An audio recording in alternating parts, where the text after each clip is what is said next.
उद्धव ठाकरेंनी लालबागच्या राजाचं दर्शन घेतलं। त्यांच्यासोबत आदित्य ठाकरेंसह रश्मी ठाकरे देखील उपस्थित होत्या।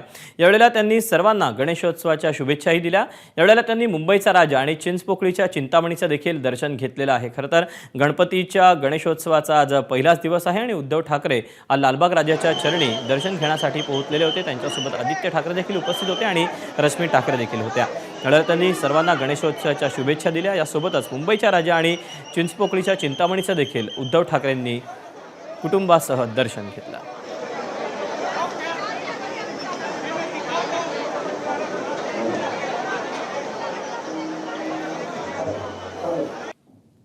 गणपती बाप्पाचा उत्सव आजपासून सुरू झालेला आहे। मी सर्वांना गणपती उत्सवाच्या निमित्ताने शुभेच्छा देतो आणि कधीही महाराष्ट्र देशावरती कोणतेही संकट येऊ देऊ नकोस हीच मागणी मी गणपतीरायाची करतो। एबीपी माझा, उघडा डोळे बघा नीट।